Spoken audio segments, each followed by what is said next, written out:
What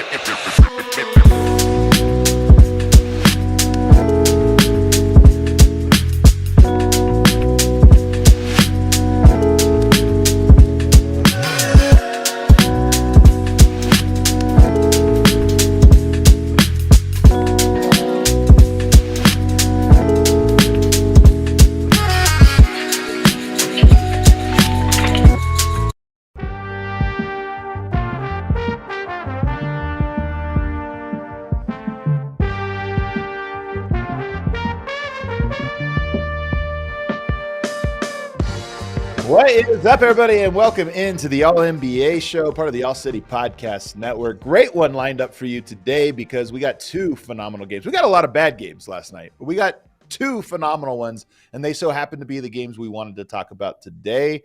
To help me talk about all of that, I got the star of the show today, Tim Legler. Legs, how you doing? Adam, what's up? First of all, happy birthday, man. Got a birthday boy in our hands today. Happy birthday, buddy. We got an old man is what we got. Across the halfway point. You don't look a day over 39, man. Don't even try it. Well, so happens to not be the case. We are presented today, as always, by DraftKings Fantasy Sports. Check out what DraftKings has to offer this season with code ALLNBA because life's more fun when you're in on the action. DraftKings, the crown is yours. You have a gambling problem, call 1-800-GAMBLER. Age and eligibility restrictions apply. Void where prohibited. See DraftKings.com for details. On today's show, we are going to be talking about a phenomenal overtime thriller between the Wolves and the Celtics. We're going to be talking about the Thunder Heat. The Thunder, I've got a take for you about their fourth quarter 1-2 punch that we're going to talk about. They continue to climb in the standings. We're also going to look at the Western Conference and ask, it's wide open now for who's going to be the number one seed. Does it matter? And we'll look at the odds and then some quick hitters around the association. But let's start with the Wolves and the Celtics going to overtime. Now, this was a game that had no Rudy Gobert, no Mike Conley. The Wolves flew to Boston the day of the game. I know you hate these excuses, Legs. I always start with the context, but they flew to Boston the day of the game because there was a storm in Orlando, so they couldn't get out. They had to fly the day of and play. A lot of excuses built in, and yet they played incredible. For 3 quarters, they dominated this game. Really, 3.5 quarters, they got out to a lead and then collapsed in the final stretch there. Really missed Mike Conley down the stretch. Jayson Tatum, huge night for him, especially in fourth quarter. Push it to overtime, and they get the win. What stood out to you about this one, Legs? Yeah, look, they missed Conley, and we're going to get into more of like the late game stuff because I think that's something that in looking at the game last night, it definitely raises questions about how they're going to close games offensively and what that's going to look like. So they missed Conley, to organize and make sure the guys catch the ball in a more advantageous position before they go. Mostly Anthony Edwards I'm talking about, or Cat. But Anthony Edwards is really the guy that's going to have the ball in most of those situations. Look, they probably missed Gobert too because you never know. Look, they got a 7-point lead with 2:45 left, okay? So you secure a defensive rebound on a free throw, on a missed free throw by Tatum. Yeah. Maybe that's Gobert. You get maybe an offensive rebound at a critical time in the game when you still either had the lead or tied. That helps. Or maybe he gets a putback, and then Tatum had a couple of drives to the rim that were critical in the last few minutes. That maybe Gobert is a difference maker. So yeah, it matters who's out there. But I think for me, I'm just looking at the two teams, and I kind of what I thought about here as this game wound down, and Minnesota's up 7 with 2:45 to go, and they can't hold on to that lead.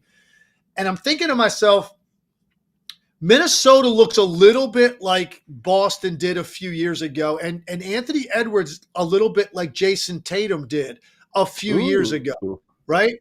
Like this all-world talent, but not quite there when it comes to being polished enough to make sure you get the shot you want at the time you want, okay?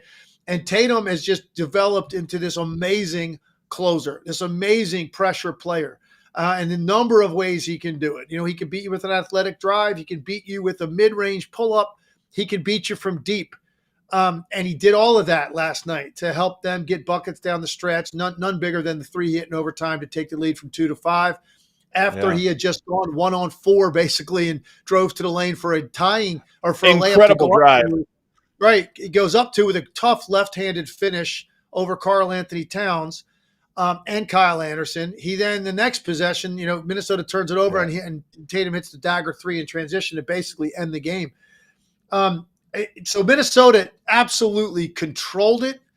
They had the ball multiple times down the stretch of regulation and overtime, the chance to win the game, and they weren't able to Yep. secure the deal. And I think it does raise the question, Adam, what's their offense going to look like, in big moments, like in playoff series, when we get to that point, right? And I'm talking about, these handful of possessions that determine games and determine momentum in series, and eventually will determine the series if you have Right. enough of those moments. And Minnesota, I think, is trying to figure out how they need to play, and they had some bad possessions. I did a breakdown on this on Van Pelt last night, where I not only showed Boston, a couple of big things that they did, including the free throw miss, rebound by Derek White that led to the 3 by Holiday, huge play in the game in regulation, Yep. and then Tatum down the stretch. I contrasted that with half a dozen possessions for Minnesota that they just did not get quality shots because they went too quickly, or they got out of control off the drive and they threw the ball away. The ball ended up in the hands of guys, in a bad spot on the floor. It was late in the clock and they had to take bad Yep. shots. They just didn't close it well offensively. And I just wonder, bigger picture, is this the Achilles heel of this team if they get into a playoff series with one of the juggernauts in the West that we're talking about? Well, I want to start by saying that the Celtics have an incredible defensive backcourt in Derek White and Drew Holiday. And that rebound you're talking about, I mean, Derek White, 5 or 6 plays in the fourth quarter and overtime and winning time where it was just little margins that he tilted in Boston's favor. I mean, the free throw was one of them.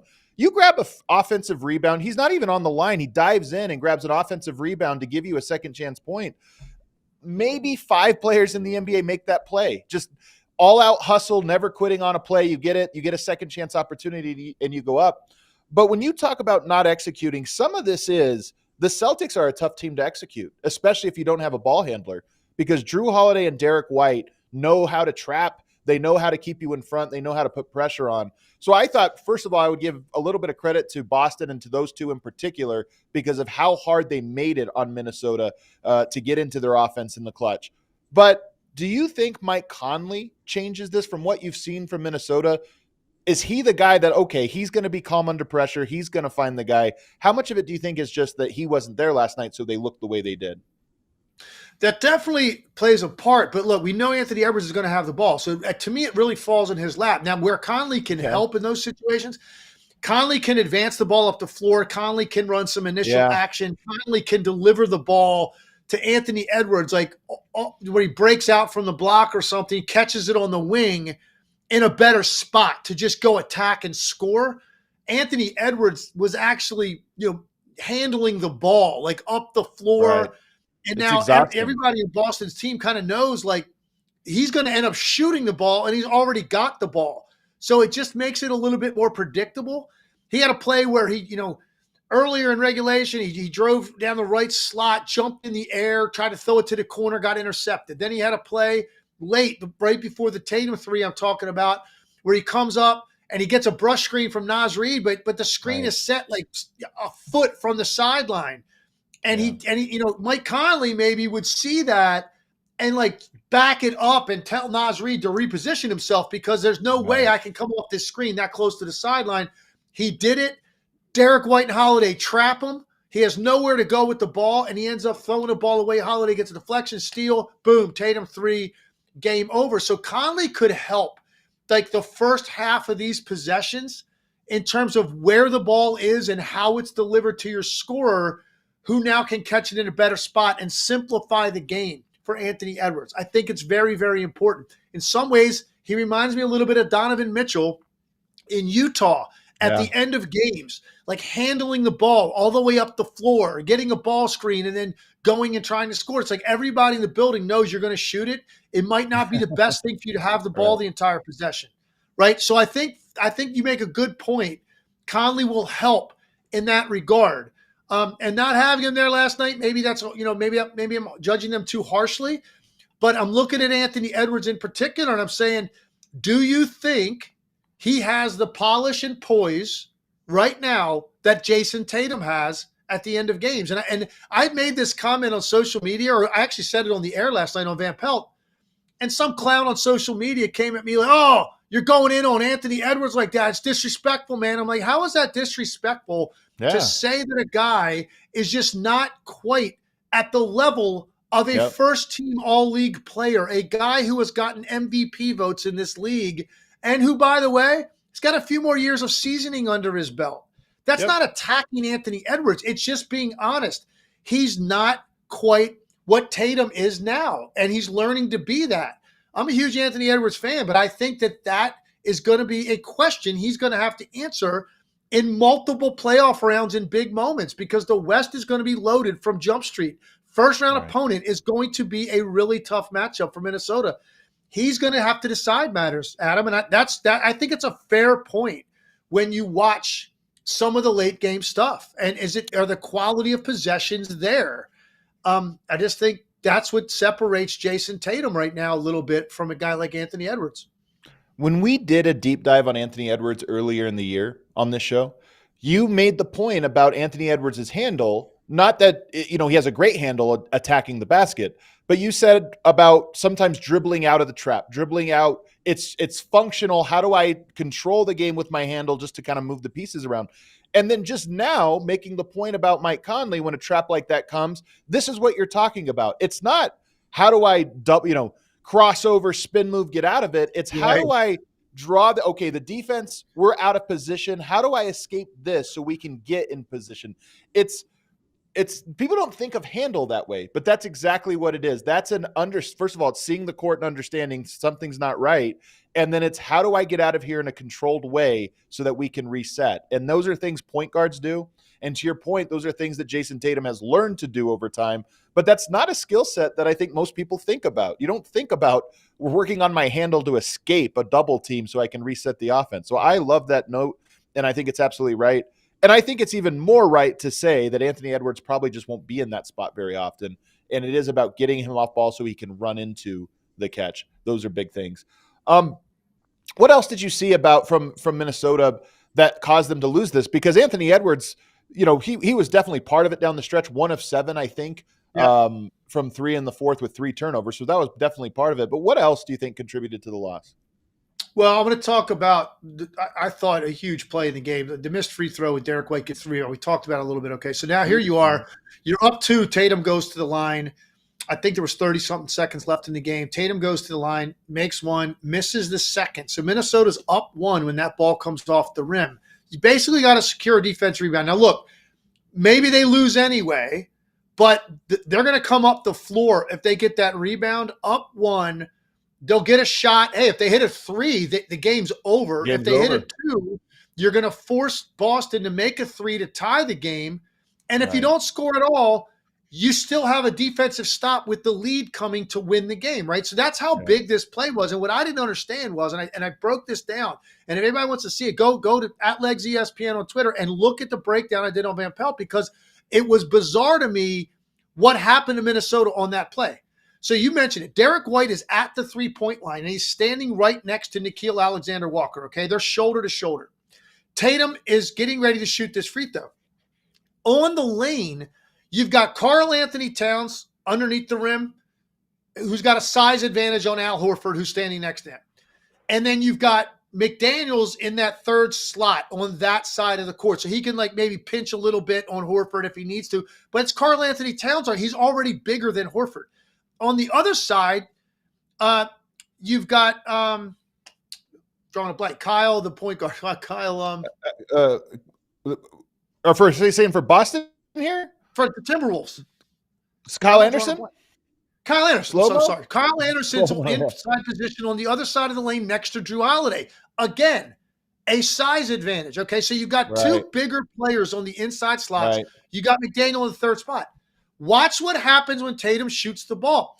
McDaniel, who's standing on the lane, really never moves into the lane at all. And he doesn't really even get into Al Horford's back. Sometimes I've seen that. I did that as a player sometimes. If you knew that the guy was a problem as an offensive rebounder, you will help the big by basically squeezing that guy so he can't jump.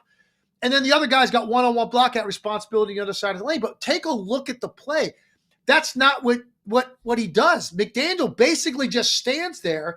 Nickeil Alexander-Walker runs into the lane and puts his backside into Jayson Tatum.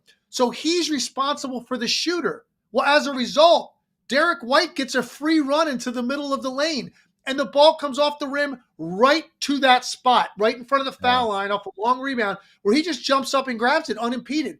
So it just really, to me, really bizarre execution on that. If you've got bigger guys on the inside slot, that third guy, you maybe pinch a little bit, but then you have to make sure you get to the center of the lane for that exact rebound that came off. Right. So they contributed to that play. Now look, Johnny on the spot heads up on a part of Derek White. He gets the ball, they reset it, and then Minnesota makes another mistake. Kyle Anderson then runs off the baseline up at Tatum, up by the foul line. He leaves basically the basket, and now you've got Karl Anthony Towns guarding two guys on that side of the court. They make two passes, corner three, boom, huge play. Now look, they ended up with 2 free throws out of Anthony Edwards to get the game to overtime. But if they secure that rebound, there's a very good chance they win the game. And you kind of feel differently about the fate. Man, they went into Boston, they won this game shorthanded. Instead, you kind of feel like, wow, they really made a lot of mistakes down the stretch and had some bad possessions that allowed Boston to take this game. And it's a completely different tone. And you mentioned Jaden McDaniels. The other thing he did in this game is foul out, which is the knock on Jaden McDaniels. He fouls a lot, and he had one of the dumbest fouls you could possibly have, late in this game. That was an absolute killer. He only played 24 minutes. This is one of the best defenders in all the NBA. You have Jayson Tatum, who you need to guard. He goes for 45 points in this game. You need him on there. And that's one of the things that we've just seen from Minnesota too much. Dumb mistakes. Not just like, the hustle one with Derek White, I could at least understand. You got out-hustled. They'll hopefully learn that lesson. But the boneheaded plays, to me, those are the ones that really kill you. I will say, outside of the last 3 minutes of this game and then overtime, I thought this was an incredibly well-executed play from both teams. And that, I watched, I'm covering Nuggets, so I watched a horribly played game from Denver. Intensity, execution, all those things. This game, to me, really demonstrated what a high level these two teams can operate at for the most part. I mean, obviously the collapse down the stretch changed things, but both of these teams moved the ball really well, shot the ball really well. The shot making in this game was incredible. And then for the most part, just the intensity of the game was at a high level. So that was one of the things that stood out to me is we're in January. You're starting to see the separation from teams that are growing towards better execution versus the teams that are not. And these two teams, to me, are in that top tier in that regard, at least for the first 3.5 quarters. Totally agree. I was thinking it the entire time. I'm taking notes watching the game, knowing I'm going to cover this after. You got two teams, the best records in their respective conferences. This is a big regular season game that absolutely lived up to it. It felt very much like a later round playoff game with how much it meant to these teams, how hard they played, the way they executed, the shot making. I mean, this was high level. And, despite the fact that they were shorthanded, and I know some people in Minnesota say, we don't Gobert. We have Gobert. It's a different game. Well, I mean, Boston didn't have he's been pretty important to Boston. So you can't play that game. Here's who played. You still had – both teams had enough talent to win the game. And I just love the fact that it lived up to what I was hoping for when you get two heavyweights together. You want to see late game drama. Right? You want to see guys lay it on the line, and it means more than just a regular season game. And that's what it felt like to me. So kudos to both teams. And I do think there are things to be learned for Minnesota from this. No question. Boston's used to winning games like this. And they expected, even down 7 with 3 minutes to go, they expected to win the game. That's the level that they're at because they've done a lot of winning in recent memory. Okay, for Minnesota, they're trying to get to that level, and they're going to learn from the little details that they weren't able to close out against Boston, and they can take some things going forward. They're going to make them a better team. One last thing on Minnesota. They just finished a 16-game stretch where all 16 games were against teams over 500. And they went 9-7 in that stretch, which I feel like is pretty good. To come out of that 9-7, a lot of those on the road, by the way, I think 10 of those were on the road. And so to drop this one in overtime at the very end of this long stretch, to me, I look at this and I go, the Timberwolves are still in first place. They survived the stretch, and they've learned some lessons along the way. I feel like it's been a good stretch for them, even though they've hit this adversity. And then on the other side, the thing that stands out to me about Boston, they do two things at a really high level. And I got to give a shout out to Mo DeKeel over at The Athletic, who has a very good film study on the Celtics defense. They go zone from time to time, but they put Drew Holiday in the center of the zone. Usually you put your big guy there. That's the center of the zone. That's like middle linebacker. You're calling everything out. You've got to move a lot. You've got to read the court. Well, Drew Holiday is he's incredibly smart, sees the court, covers so much ground, and protects the rim from that spot in their zone. The other thing they do is they peel switch, meaning you have a ball screen action. You involve a third player on the switch. So they'll drop the ball screener. They'll play drop coverage. The screen will come and they'll switch a wing from the opposite direction onto the ball. And then the guy who is guarding the ball switches on to the wing player. So it involves three players reading the court really well defensively. And they execute both that matchup zone and the peel switch at such a high level. That's playoff stuff. That's stuff teams kind of really hone in on the playoffs, and they do it seamlessly throughout the game. And I just thought that stood out. They're second in defensive rating, and they're executing a complex defensive scheme. I love both of those points. And my last and a final thought here on Minnesota is one of the things that, you wonder about with them, as great as defense has been, the question is always going to be, is their offense going to be good enough in an era like this, where the firepower that these teams have and the shot makers, can you match it? Is your depth of scoring options there?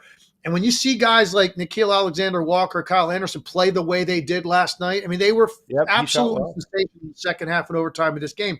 Combined, they went 12 for 20 for 32 points.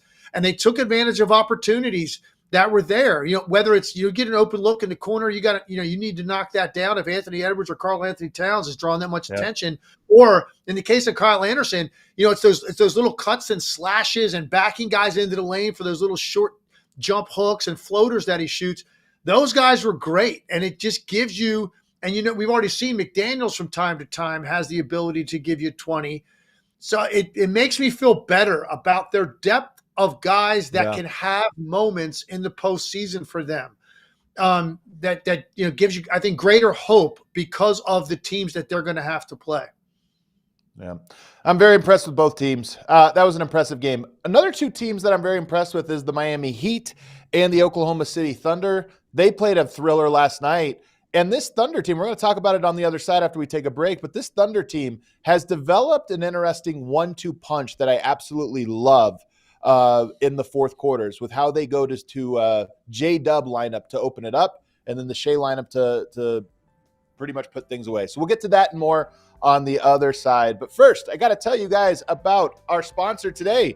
NBA season is in full swing, so you guys can get in on the action by signing up for DraftKings Sportsbook, an official sports betting partner of the NBA.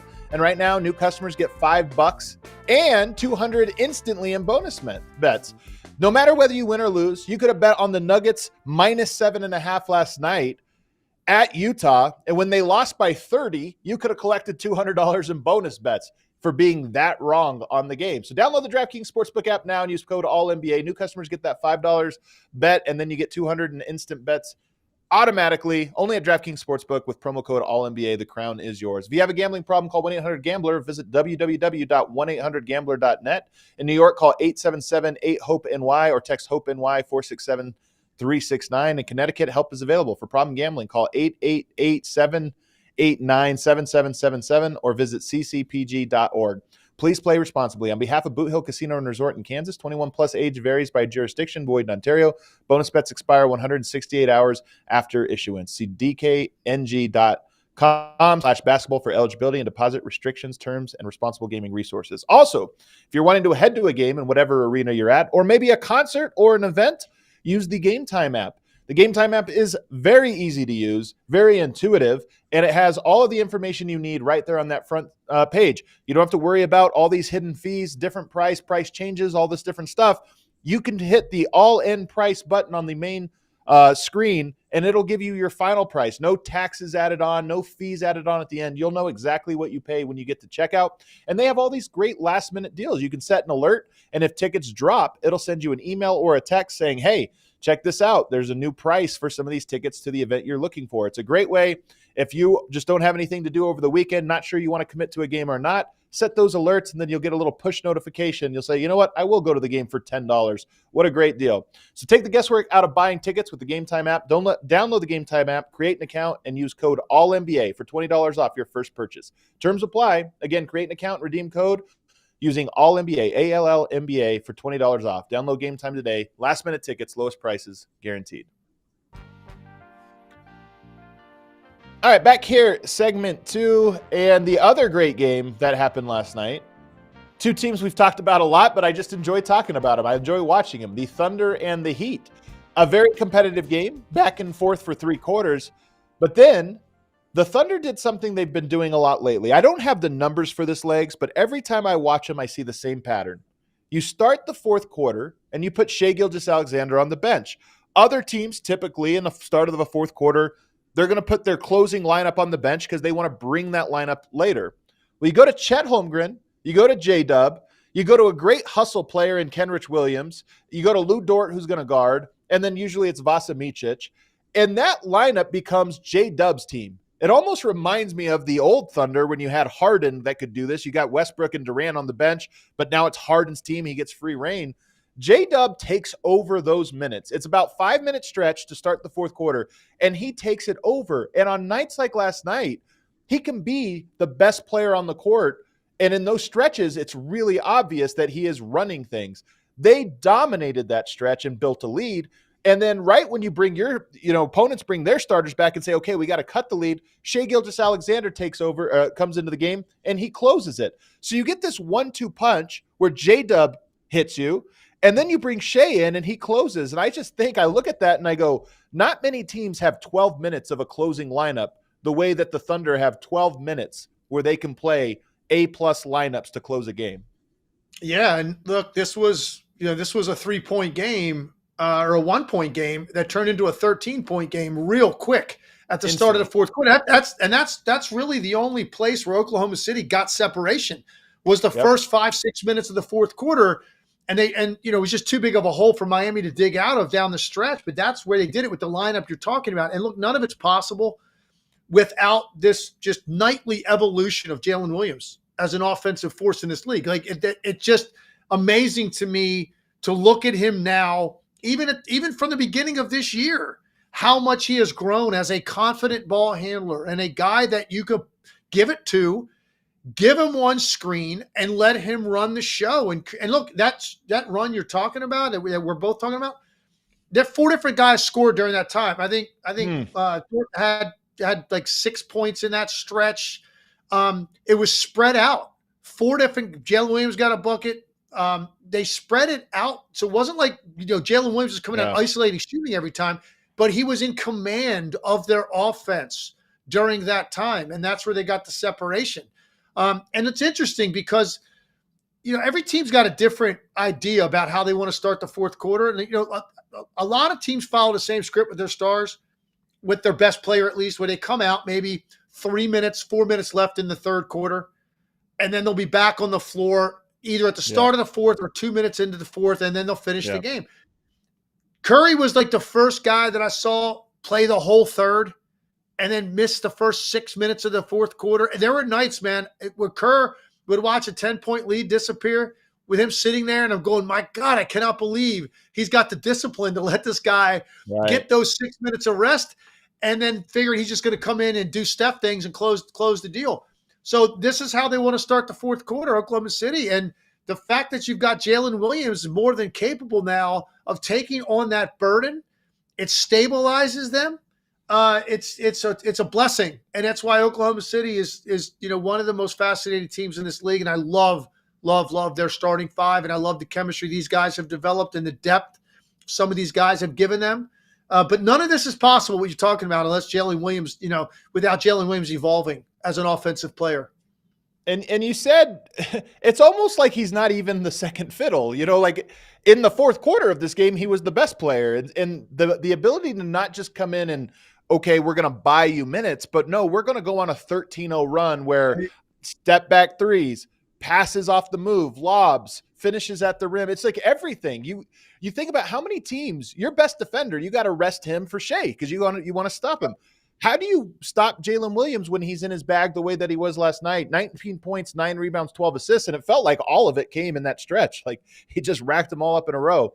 And like I said, it's not just this game, it's a trend that this team has sort of established this idea of how they close games and knock teams out. If you're tied with OKC, going into the fourth quarter, you almost feel like you're behind because you know that they're going to hit you with 12 great minutes. And Kenrich Williams, by the way, deserves a shout out. I've always loved Kenrich Williams' game. He's not a guy that puts out crazy numbers. Last night, 7.6 rebounds, 2 assists. But he's like Derek White in that he can do a number of things, and Drew Holiday. He can do a number of things. He could play way bigger than his size when needed, and he's just not going to make mistakes. So you have Chet, you got J-Dub. Now you just need guys out there that are smart, know how to play, and can defend and do their job. And he's a guy that just does his job at such a high level. I love him playing on that roster, and I love him playing in that lineup. Yeah, and we should also mention, another one of these just becoming typical nights for Chet Holmgren.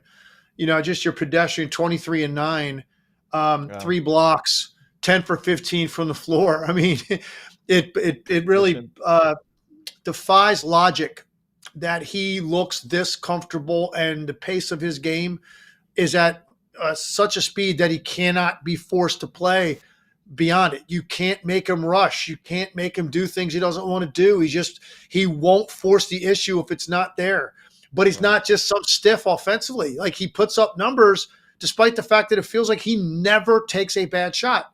It's just an incredible feel for the game that he has. And it's a great win, man. You go into Miami, they've been a little bit of a roller coaster, but they've had some really good wins lately, and they've kind of risen from the ashes the beginning of the year to get into the mix. And now you're talking about the Heat again on a daily basis. So to go into Miami under these conditions and get this win and do it the way you did by basically snuffing them out at the start of the fourth quarter, when you expect the home team maybe to have a run in them, Oklahoma City just took it right to them and did not allow Miami to really have an opportunity to get into meaningful possessions in the last 6 minutes. If we go to the other side, one of the things the Miami Heat are doing is they're giving minutes to Nikola Jovic right now. Really young player, hasn't gotten a ton of minutes in his first year and a half, but he's starting over this last little stretch and playing very well. 6'10", good decision maker for a rookie. Still makes a lot of really, really dumb mistakes, but he's a guy that can make secondary passes and kind of fill in and do a lot of things. Does anything about his game stand out to you? He's only been playing for the last couple, 2 weeks or so, but does anything stood out to you when you watched him last night? Yeah, I'm really starting to get into watching him play because it's amazing how much more confidence he has than he did a year ago. Yeah. Like he just looks so much more comfortable. His teammates clearly believe in him more. I've made the joke many times. He's one letter off from being a 2-time MVP. Just take that V, turn it into a K. Joke. So a lot of people aren't familiar with him unless you're watching the Heat every night. You're not going to really know even who you're talking about. But he has given them some good energy, and he's a guy it's more than now just a prospect. I think he's somebody that they look at going forward as somebody that's going to be a major contributor for them because he now looks comfortable enough. His stroke is good. He can take it out deep. He spaces the floor well, but he plays with a lot of energy and confidence, and he's very, very smart. He makes great reads. He just needed to get his feet wet a little bit and feel like he belonged, and that's what to me stands out about him. Yeah. And then, of course, our guy, Jaime Jaquez, he had a very impressive night, I thought, last night as well. He just continues to look incredible. I like this Heat team. By the way, Eric Spoelstra, gets this giant extension. Well-deserved. Obviously, he's an incredible coach. He's, to me, it's hard to evaluate coaches. I think it's one thing guys like me that have never played in the NBA, I'm really shooting in the dark when I say this, and yet I still say it with confidence. I think he's in a class of his own as a coach. He just seems to have every aspect of coaching down, coached a wide variety. His players always rave about him and the different jobs that he does. And then just his boldness and Jovic out of the lineup, couple injuries, starting, just not that many coaches, put players in those types of positions and then get the most out of them. And I just feel like he consistently does it. So I don't know if you have any comments on that. I want to just add one thing to that because I've been on board and saying I think he's the best coach in the league. And I was talking with some people last night about all the different contract extensions that guys have signed, players, I mean, mainly, going back even from last summer and Yeah. all the way till as we sit here today. And I said the most guaranteed, justified money spent is the money that Eric Spoelstra just got for your return on your investment because of what he brings and added value. And you don't have to worry about him getting hurt. You don't have to worry about load management, right? He is impacting the game every single night at a level that few guys can. And if you give me any group of guys to coach, I want him to coach them. You can throw any mix of players together. That's the guy I would want coaching that team. I just think what he is seeing and what he is processing in real time is just different. And so this extension, 15 years per 8 years, you could not have possibly made a better investment if you're the Miami Heat. You're guaranteed to get return on that because he makes guys better and he makes role players better because he values you for what you do well. Let's now turn our attention to the Western Conference because the Thunder get a win, the Wolves drop, the Nuggets drop, and now we look at the standings out west and what felt like we knew exactly how this was all going to break, who was going to be the 1 seed or where these things were going to go. The 1-seeded Timberwolves have 11 losses. The 6-seeded Pelicans have 15. That's 4 games in the loss column now that separate those teams. And I look at those 6. It's in order: Wolves, Thunder, Nuggets, Clippers, Kings, Pelicans. And I think realistically any of them could end up winning it. Let's look at DraftKings now. The DraftKings Sportsbook, of course, presenting this segment here as we look at the Western Conference. And here are the odds. To my surprise, the Denver Nuggets and Timberwolves are tied at plus 190 to win the Western Conference. OKC behind them. And then you've got the Clippers who are surging, the Kings well behind them, the Pelicans well behind them. So I look at this and I go, I'm surprised to see that the Nuggets have the best odds. According to this, I know their schedule is a little bit more favorable, but I'm a little bit surprised here. Do you think there's a team that in your opinion should be favored and have the inside track to be the number 1 seed? Well, first, can you put that graphic back up there, Emma, for me, please? So I can, so take a look at this. So I think there's some reasons for some of these things. I think when you look at the Clippers and the Pelicans, who are just red hot right now, and why they're not maybe getting a little bit more love, I think it's absolutely based around the fact that most people expect there to be injury issues with those two teams because of the track record. And I think that's why they're not maybe getting a little bit more love. I think Sacramento is where they're supposed to be. I just don't think people necessarily think they've got enough to truly contend in the Western Conference. Denver, they're at plus 190 tied with Minnesota because of who Denver is and the player that they have and the fact that they won it last year and they know that the regular season is not that important to them or as important to put a different way, as important as it is to some of these other teams. I think Minnesota, people buy into their defense that shows up every night. That's a sustainable formula to win. If you can, have enough closing moments, their defense is going to give them a chance just about every night. And Oklahoma City is one of those teams I think people are starting to really look at and say, man, they're so young, but they are so connected and their chemistry is so great and they're fit around each other. It's just every night you watch them, you start to believe more and more. So I'm not really surprised necessarily by any of those odds. Right now, what's caused, I think, this to be a real legitimate conversation, it's the way that the Clippers and the Pelicans are playing. I think the way that those two teams look right now, I think that's what makes you start to say, man, both of them have enough. They have enough top-tier talent. They have enough depth. They've got deep rotation. They've got guys that understand their roles. And both of those teams have enough to win the Western Conference. Both of those teams. So it's I'm not saying they're going to because the West is so loaded. My God, they could also go home in the first round if a guy doesn't play well or somebody's hurt. But they have enough. And I think that's what's making this conversation a lot more interesting than it was maybe a month ago. The Clippers, to me, are the sneaky value when we look at some of those odds because they are winning and winning easy. Like what they do is the game's kind of coming easy to them right now. They have a rhythm. Kawhi's obviously in a zone, but they play Minnesota and Oklahoma City this week over the next 5 days. So they could end up taking out with wins over two of the teams that are ahead of them. And I just feel like they're on a roll right now. I'm not counting them out. The injury part of this does, you do look at them and think load management, which they haven't done, by the way, this year. We got to give the Clippers credit. We're only halfway through the year, but they are playing. So for whatever reason, that's changed for them. But I do think you look at the horizon and say, can they really go a whole other season playing at this clip? I don't know. The Nuggets, to me, don't look like a team that seems too concerned with getting the 1 seed. Of all the teams there that we just mentioned, they're the one team that I look at and go, I don't know. I think they want to be a top 3 seed, maybe a top 2 seed, try to get 2 rounds and then see where the chips fall. I don't know if they're gunning. Is there a team that you expect will most gun for the 1 seed out of that group? I think of the entire top tier of the Western Conference, that the teams that it means the most to by far, Minnesota, Oklahoma City, and Sacramento.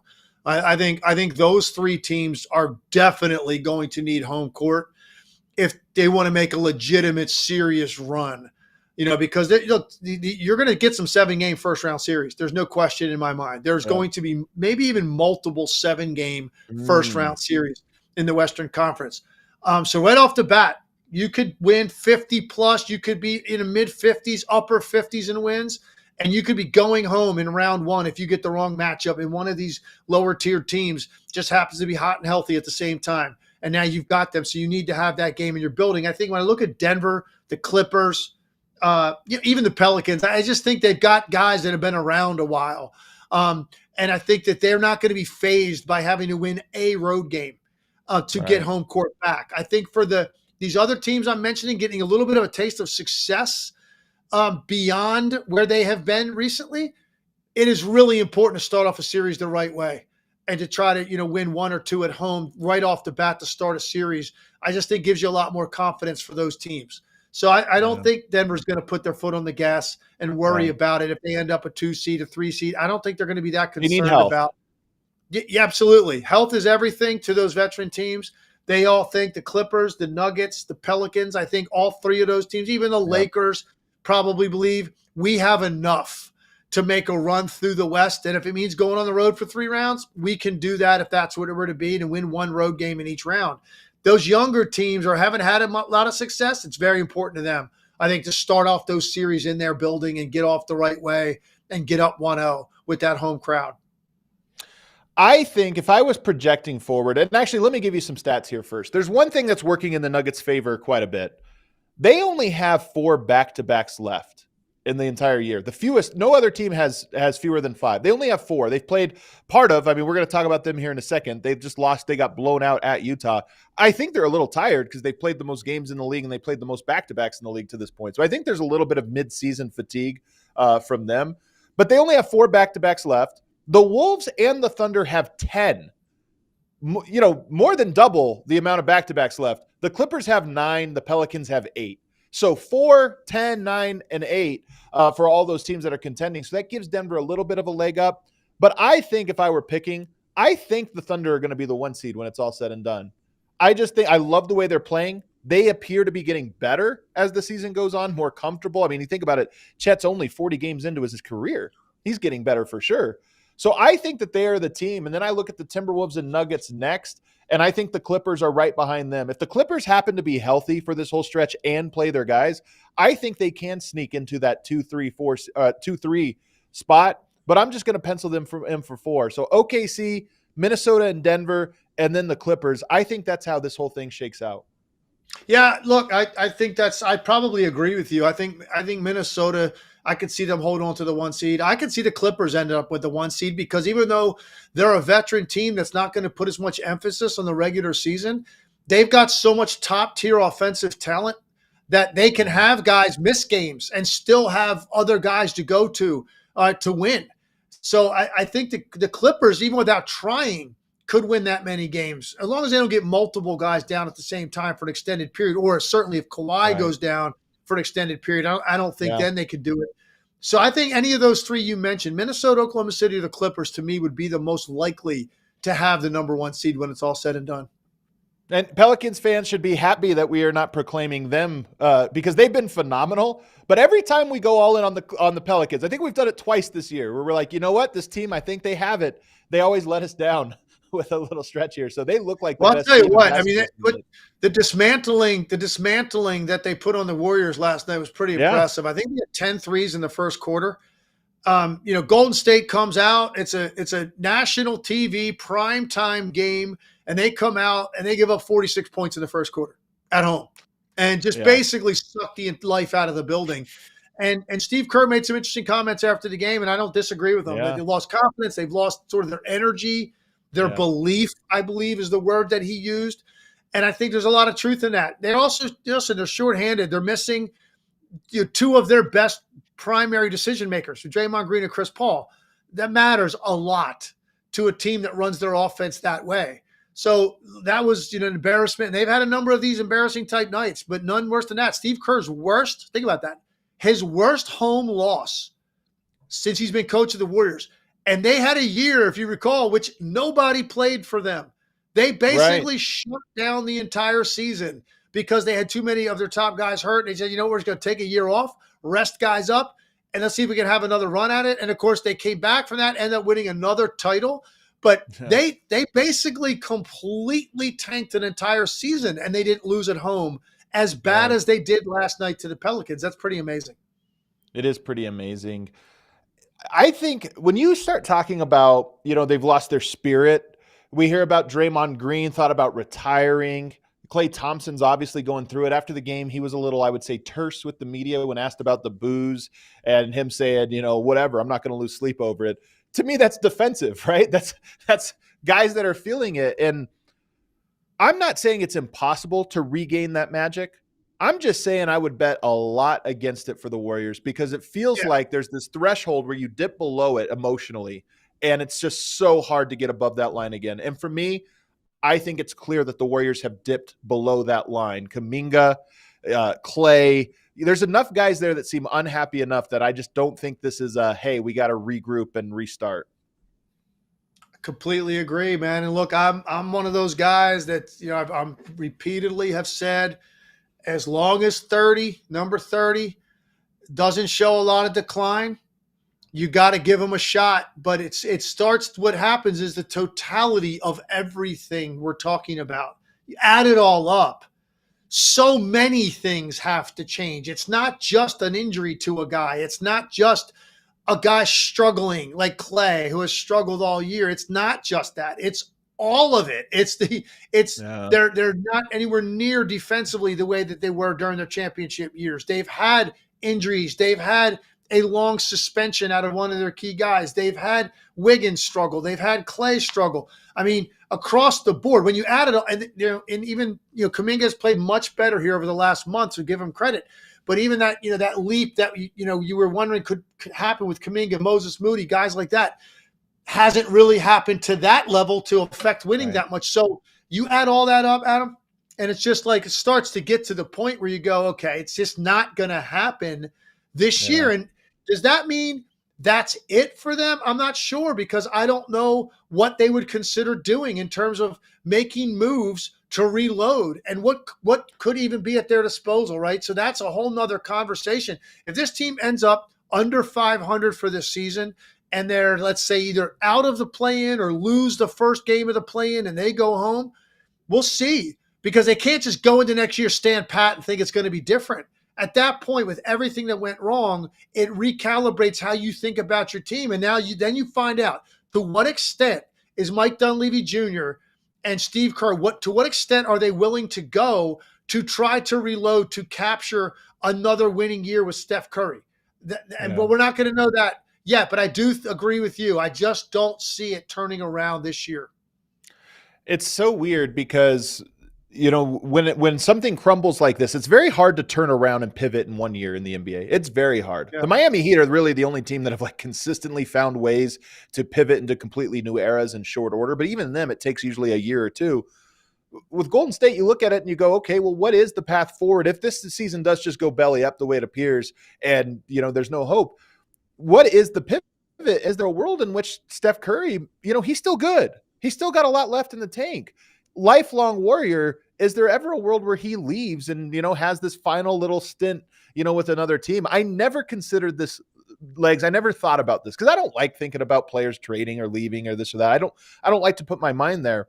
But this is one where I look at it and I go, his options almost seem to stay with the Warriors and kind of ride out the end and the sort of we're not really contending, but we're just having some good memories, on the way out, or to try to continue to compete, which he seems good enough to do, but go somewhere else. Do you think about that at all? And is it even possible for you to envision Steph in another jersey? I will put the odds on that at 0. Here's why. Here's why.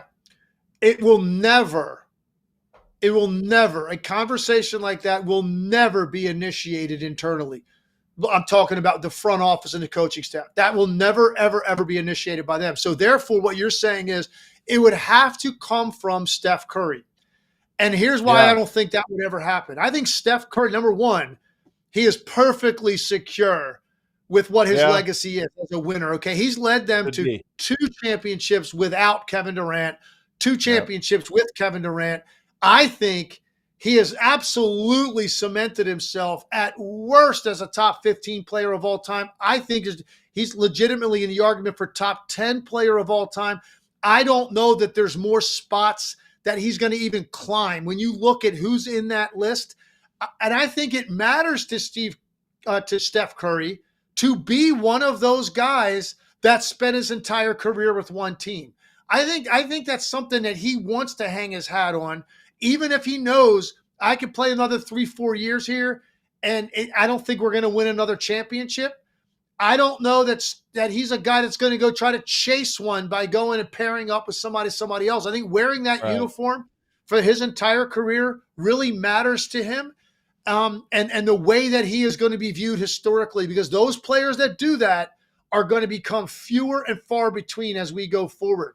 It's almost incomprehensible to think of guys doing it for, 18, 20 years in one organization on that level. Very, very hard to think about that. He's going to be one of the last to do it. I think that matters to him, and he's got more than enough winning and more than enough on his legacy of where he's going to rank historically that he doesn't have anything left to prove. And I think that is something that he would value more, staying there and walking off that court for the last time, whenever that is, knowing he played there his entire career.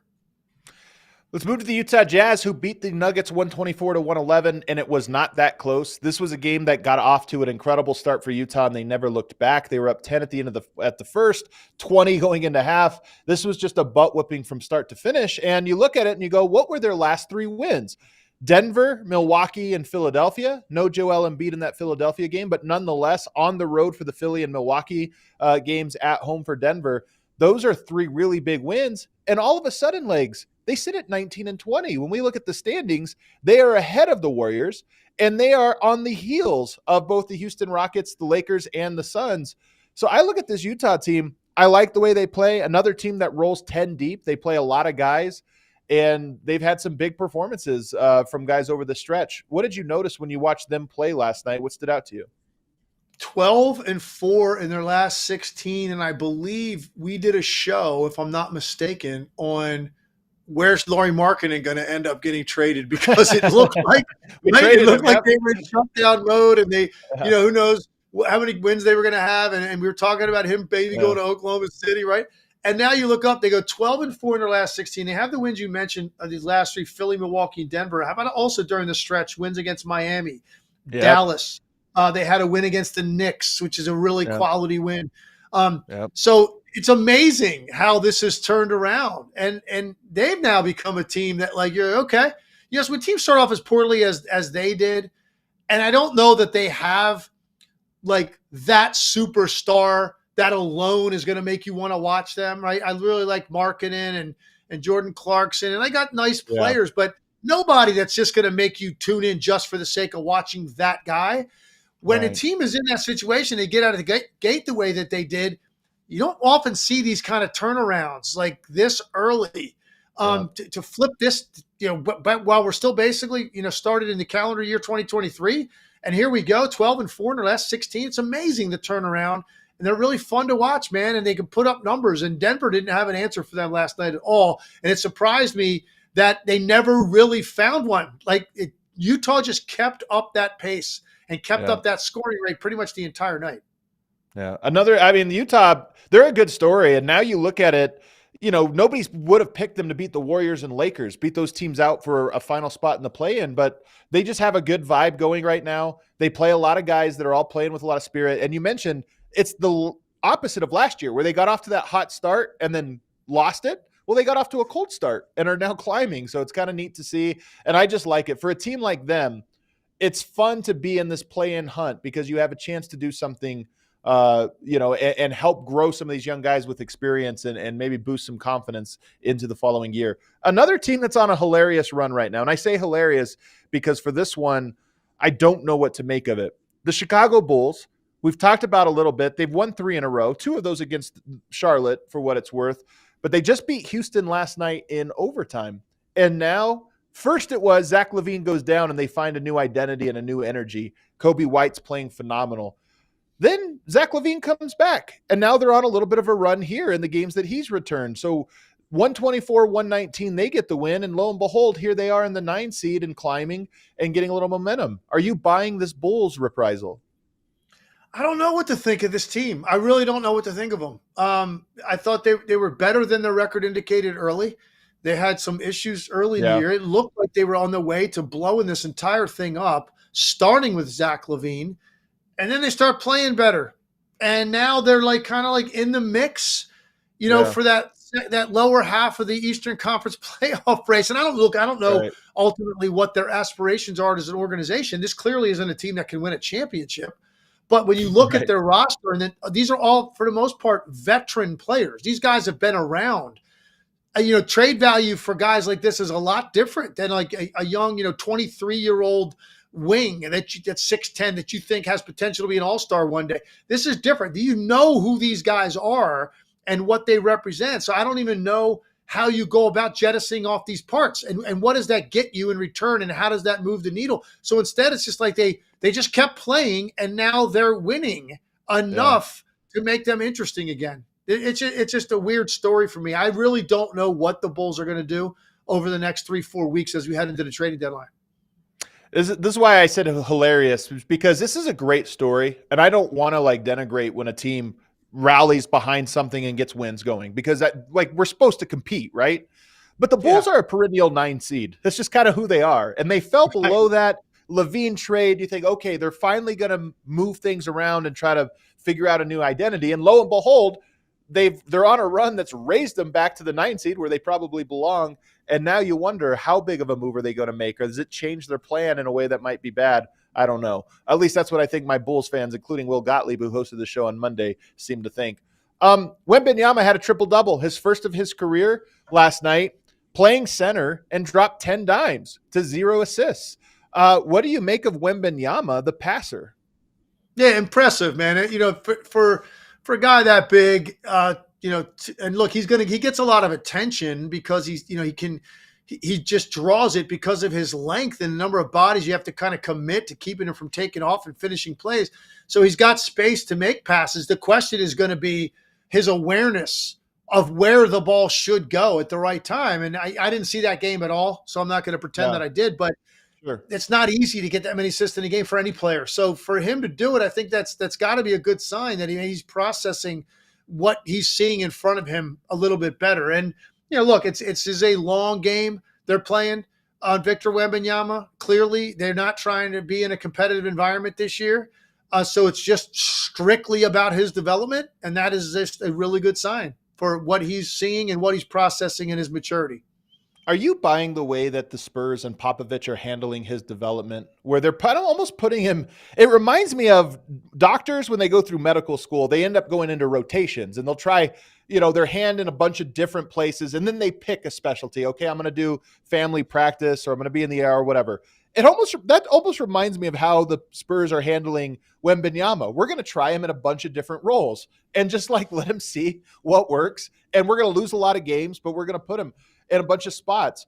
Are you buying this as a viable option? That almost looks like winning is such an afterthought for the Spurs and more about getting Wembanyama and some of the young guys a variety of experiences.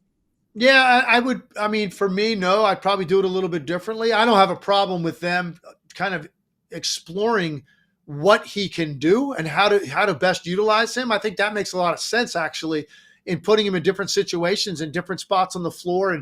but they've gone so far to deflect like attention or pressure on him at all, that I think as a result, the environment isn't as competitive as I think it would.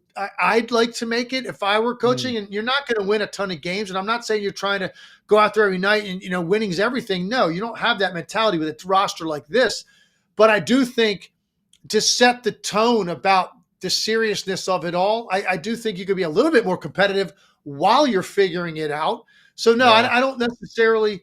I probably wouldn't handle it that way. It'd be difficult for me to just my personality type to really approach it that way. Right. But what the hell do I know? Greg Popovich knows a hell of a lot more about this team, this franchise, and what they want to do in the window for all of this getting better again than I do. So I'll trust Pop.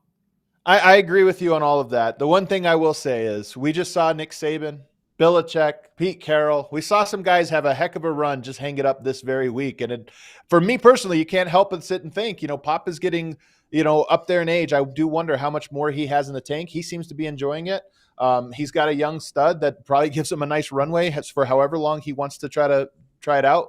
But it's something I at least thought about last night when I saw the news coming through of all these coaches retiring or being pushed out of retirement. Legs, we just hit like 20 topics in 1 hour, man. This show deserved all of that because there was a lot going on yesterday in the NBA for sure.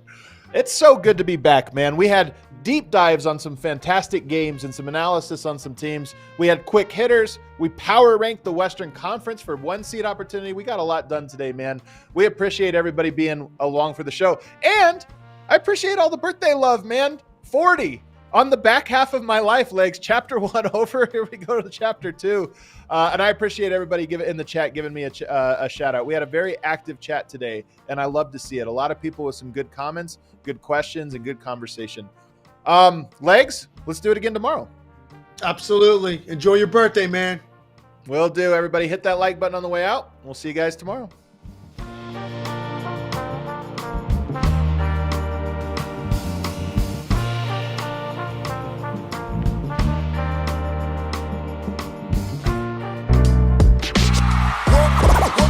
Silly like the mayor.